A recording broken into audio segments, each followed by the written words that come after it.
Hi there, folks. My name is Emily. My name is Elt. And this is Oh My Word, a podcast where we discuss movies, books, musicals, TV shows. I usually say that faster, but apparently I don't know what we talk about. I mean, I do. Here's the thing. When it rains outside, but we are not stuck. I mean, we elect to stay in our underground bunker. It gets really humid in here because of our filtration system and a whole bunch of things. And it sort of muddles my mind and slows me down. So anyway, we, Elt and I, on Oh My Word, discuss movies, books, musicals, TV shows, etc., and tell you what to expect when you read them or watch them.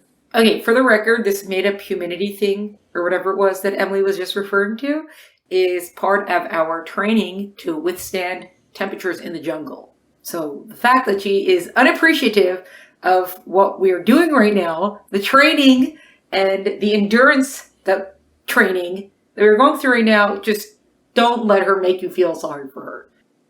I don't think I can make anyone feel anything. I think if they choose to feel sorry for me because they're kind, warm-hearted people, then that's their prerogative. And if I give them information that leads to that, but it's still on them. Okay, it still doesn't get out of Emily trying to get out of jungle training, which is just very not responsible of you right now. But we are responsible. And we are responsible because we tell you about our pearl clutchingness when it doth occur. So we have I can't even explain the amount of time and work that has gone into constructing our very, very scientific pearl clutching scale. It's a lot. And we do for violence, language, and romance on a scale of 0 to 4. 0 being very, very good, and 4 being, why is this here right now? And we can't go more into the specifics of it as to how we came up with it because it is a very secret formula, highly classified, only accessible to mine and Elt's eyes and ears, kind of like the secretness of the book that we are discussing today. Oh, smooth. Look at that. See, the humidity training has worked. You got a segue. Oh, that's true. Well, sometimes they just come, Sometimes there's just the magic. So today we are talking about the name of this book is Secret by Psuedonymous. That's how we would pronounce it. Psuedonymous Bosch, which, in case you're wondering, is a pseudonym. So, but who knows the author's real name? It's a secret. Ooh. This book is about Cass, who discovers a secret magician's kit, and together with her friend Max Ernest, they have to thwart the evil plan and save the magician. We have given it a 1.5 for violence, a 0 for romance, and a 0 for language. So it's like middle grade? Yeah, I think it's officially middle grade. I think the kids might get older as the series goes on because there's 5 books in this series, but they do start off as middle graders. I think they're like 11 or 12 or something. It's one of those books also where also you have to suspend belief a little bit because these kids are often doing certain things. You're like, I don't think they could actually be doing that. But at the same time, it's kind of part of writing for middle grade that if you want kids to have an adventure, you're going to have to do that. You could tell already from the name of the book that there's a lot of cleverness to it. Especially when it starts and it's like, okay, I have a very big secret, but I can't tell you. Oh, I wasn't supposed to tell you I have a very big secret. Right? So you get a lot of that like, okay, there's a girl. Okay, I can't tell you what she looks like because she's still out there. I don't want you to find her and it's very secret. The only thing I'll tell you, okay, I'm going to make up a name for her. Okay, there's this boy. Oh, I can't tell you about him either, but we'll just call him this. Right? So there's a lot of that throughout the book, which you might get to a point where you're like, all right, just speak straight already. But at the same time, you could see why it would be a lot of fun for kids and why it's just a fun thing in general. This whole, like, there's a secret, but I can't tell you because it's such a secret. Okay, I'll let you know this. Oh my God, I can't believe I just told you that. Like, I think he, just toes the line. He might sometimes go over it, but I think he mostly toes the line of keeping it fun and light without being too corny with the whole everything's secret. You shouldn't read this, and this is, I can't tell you about it. I think he pretty much strikes a good balance. Yeah. Well, especially because, things are happening, and he creates this whole thing about people who can they see like smells, or they hear colors, they see colors. Synesthesia, right? I think it's a real thing. Right. Okay. So he uses that as there's like a whole secret group of people who have to capture these people to find out the secret, and it's going to give them, all the answers in the universe are going to come from these kinds of people. Or, right. Like this whole, he basically highlights that and like goes, there's a lot with that, and then he also brings in some like ancient Egyptian stuff. So he's throwing in like a lot of that also. The biggest thing is, so on the one hand, you have this whole, secret I can't tell you that or whatever. And on the other hand, you have like a level of almost zaniness or craziness that it sometimes also seems like a bit much. Like, for example, Max Ernest, his parents are not divorced, but they should be divorced. And they like divide the house exactly in half. So he has one half of his room is in his mother's part of the house, and one half of his room is in his father's part of the house, but he's not allowed to cross, like neither parent's allowed to cross over to the other side. Right? If they're in the kitchen is exactly divided in half, with one half of being his mom's half and one half being his dad's half. And he like sits in the middle. So also the parents, because he's basically a messed up kid, because they're taking him to therapists like all the time. Right? He's basically not in a healthy home situation. No, so basically, not at all. Yeah. They're like, you're trying to figure out why he talks so much. And then he kind of drops at one point, like maybe he talks so much because he has to cover up his feelings. He's not feeling things, so he talks to like, so he kind of drops it in one time, but it is like a bit much. They have a kid like this who's just like always just has been through like 40 therapists already. And then right.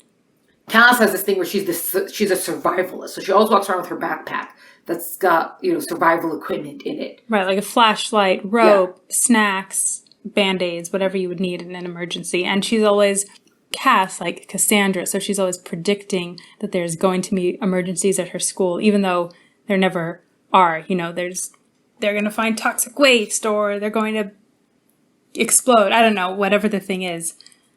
Right. But no one ever believes her until this one thing actually does happen, right? That they find the magician's secret and they follow the trail.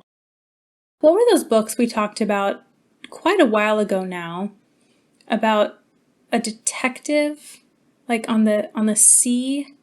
He works at a hotel. He's the finder. Malamander. Yes, Malamander. Okay. I like Malamander better, though.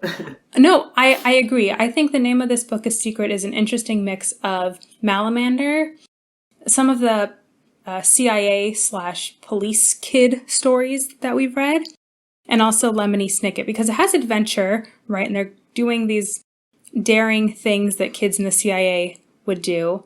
But it has that mystery angle, and I can't quite talk about it that Malamander has. And then I'll talk about Lemony Snicket a little bit more later. So it has like elements of all these others, which maybe because we read all those others first, this book didn't stand out in quite the same way. Oh, maybe. It's also, there are certain things that are very like subtly done.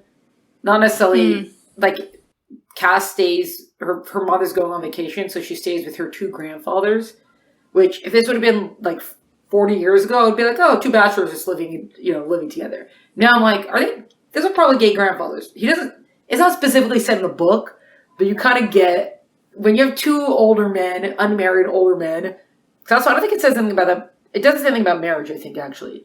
But we'll just say when there's two older men and there's no woman and there's no mention of a wife or of a previous wife, and there's no mention of kids or anything like that. It's just the set of it. It seems like nowadays your first thought is like, oh, they're probably gay.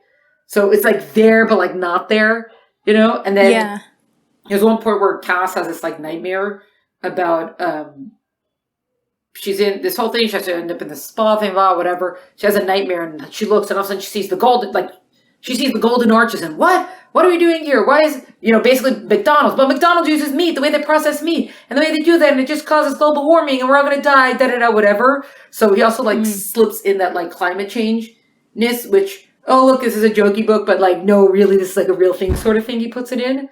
So it's very subtle when like he does stuff like that, which on the one you're like, okay, whatever.